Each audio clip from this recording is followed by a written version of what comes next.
Assalamualaikum warahmatullahi wabarakatuh. Perkenalkan, nama saya Salva Putri Arsyad dengan NIM 190501020410, Prodi Perbankan Syariah, kelas B semester 5, Fakultas Ekonomi dan Bisnis Islam. Nah, saya akan menjelaskan atau memaparkan materi dari mata kuliah Akuntansi Manajemen Syariah dengan dosen pengampu mata kuliah Muhammad Imran SE MAK. Adapun materi yang saya akan bahas yaitu lanjutan dari materi ke-1 sampai ke-6, dan saya akan lanjutkan dari materi ke-7 sampai ke-13. Nah, langsung saja pembahasan yang pertama. Pembahasan pertama dari materi ke-7 mata kuliah Akuntansi Manajemen Syariah. Pembahasan pertama, analisis pengambilan keputusan jangka pendek (production aspect). Pengertian tactical decision making atau pengambilan keputusan taktis merupakan suatu tindakan berskala kecil yang bermanfaat untuk tujuan jangka pendek. Pengambilan keputusan taktis terdiri atas pemilihan di antara berbagai alternatif dengan hasil yang langsung atau terbatas. Adapun jenis-jenis pengambilan keputusan jangka pendek, yang pertama membeli atau membuat sendiri, yang kedua menjual atau memproses lebih lanjut suatu produk, yang ketiga menghentikan atau melanjutkan produksi produk tertentu, yang keempat menerima atau menolak pesanan khusus. Adapun analisis pengambilan keputusan ada dua, yaitu keputusan rutin dan keputusan khusus. Adapun pengertian product aspects adalah merupakan kegiatan untuk menciptakan atau menambah kegunaan suatu barang atau jasa dengan menggunakan faktor-faktor produksi seperti tenaga kerja, mesin, bahan baku, dan dana agar menghasilkan produk yang dibutuhkan dan sesuai dengan yang diharapkan konsumen. Adapun pengambilan keputusan dalam kebutuhan proses aspek produksi, yang pertama pengambilan keputusan atas peristiwa yang pasti, yang kedua pengambilan keputusan atas peristiwa yang mengandung risiko, yang ketiga pengambilan keputusan atas peristiwa yang tidak pasti, yang keempat pengambilan keputusan atas peristiwa yang timbul karena bertentangan dengan keadaan lain. Itulah tadi pembahasan yang pertama. Kita berlanjut pada pembahasan berikut.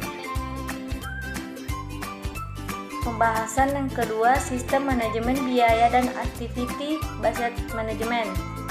Yang pertama, pengertian manajemen biaya adalah sistem yang didesain untuk menyediakan informasi bagi manajemen untuk mengidentifikasi peluang-peluang penyempurnaan, perencanaan strategis, dan pembuatan keputusan operasional mengenai pengadaan dan penggunaan sumber-sumber yang diperlukan oleh organisasi. Tujuan-tujuan sistem manajemen biaya dapat digolongkan menjadi 4 golongan sebagai berikut. 1. Mengidentifikasi biaya aktivitas. 2. Menentukan efisiensi, efektivitas, dan ekonomi aktivitas-aktivitas. Yang ketiga, menyempurnakan kinerja masa depan. Yang keempat, mencapai ketiga tujuan tersebut bersama-sama dalam lingkungan perubahan teknologi. Pengertian definisi activity based management adalah pendekatan yang luas dan terpadu yang memfokuskan perhatian manajemen pada aktivitas dengan tujuan perbaikan nilai pelanggan dan laba yang dicapai dengan menyediakan nilai ini. Tujuan dari activity based management adalah untuk meningkatkan nilai produk atau jasa yang diserahkan ke konsumen. Beralih pada pembahasan selanjutnya.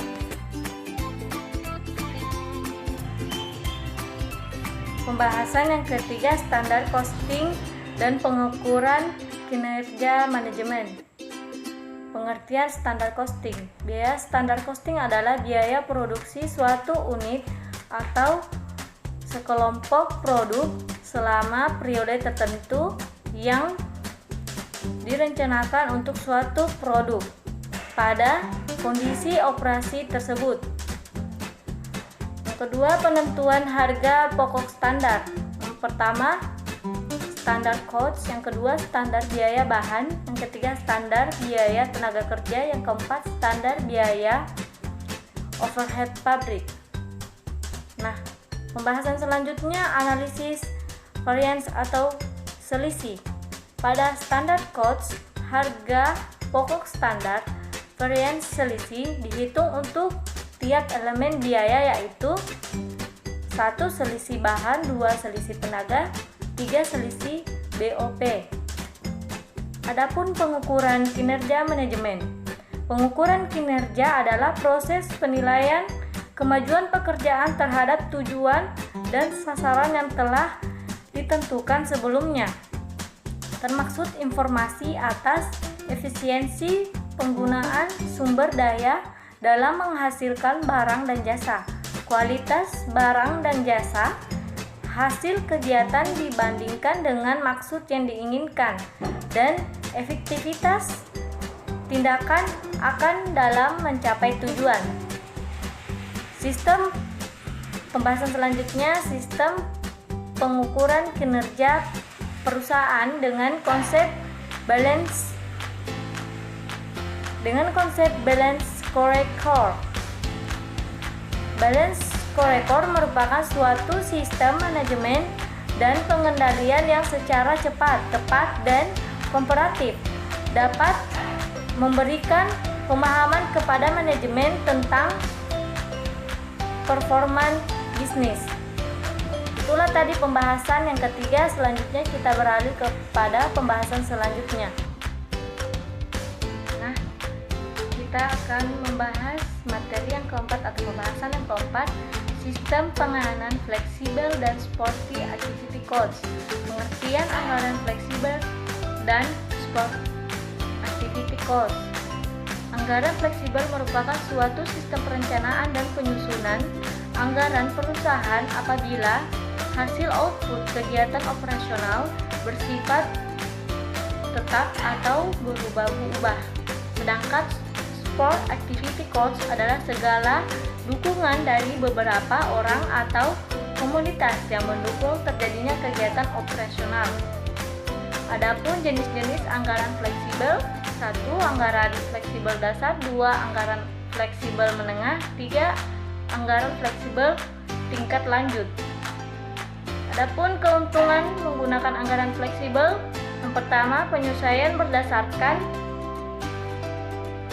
berdasarkan margin keuntungan dan biaya. Yang kedua, potensi untuk memaksimalkan pendapatan. Yang ketiga, peningkatan kontrol biaya. Adapun kekurangan menggunakan anggaran fleksibel: yang pertama, kurangnya perbandingan pendapatan. Yang kedua, rumus yang begitu rumit. Yang ketiga, tidak selalu berlaku. Pembahasan selanjutnya, cara membuat anggaran fleksibel. 1. Identifikasi yang mana biaya variabel dan mana yang tetap. Yang kedua, bagi anggaran. Yang ketiga, buatlah anggaran dengan biaya tetap yang ditetapkan. Yang keempat, perbaruan anggaran. Yang kelima, masukan dan bandingkan. Itulah tadi pembahasan yang keempat. Kita beralih pada pembahasan selanjutnya. Nah, kita beralih pada pembahasan yang kelima, akuntansi pertanggungjawaban dan PKM. Pengertian akuntansi pertanggungjawaban merupakan istilah yang digunakan dalam menjalankan akuntansi perencanaan serta pengukuran dan evaluasi kinerja organisasi sepanjang garis pertanggungjawaban. Adapun syarat-syarat akuntansi pertanggungjawaban: yang pertama, struktur organisasi; yang kedua, anggaran; yang ketiga, penggolongan biaya; yang keempat, sistem sistem akuntansi biaya. Yang kelima, sistem pelaporan biaya. Adapun tujuan dan manfaat akuntansi pertanggungjawaban. Tujuannya adalah mengajak para karyawan untuk melakukan pekerjaan yang benar serta dapat bertanggung jawab atas penyimpangan biaya maupun penghasilan atau pendapatan perusahaan. Adapun manfaatnya menurut Mulyadi yaitu 1. Penyusunan anggaran, 2. Penilaian kinerja manajer pusat pertanggungjawaban, yang ketiga pemotivasi manajer pusat pertanggungjawaban. Adapun fungsi akuntansi pertanggungjawaban, yang ke-1 pencatatan, yang kedua pelaporan, yang ketiga pengawasan. Adapun pengertian TQM atau biasa disebut Total Quality Management adalah suatu sistem manajemen kualitas yang berfokus pada pelanggan dengan melibatkan semua level karyawan dalam melakukan peningkatan atau perbaikan yang berkesinambungan atau secara terus-menerus.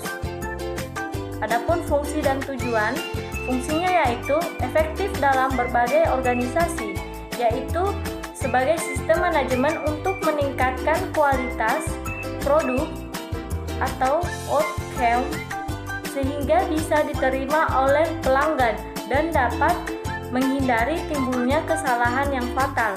Tujuan utama adalah meningkatkan mutu kerja, memperbaiki produktivitas dan efisiensi.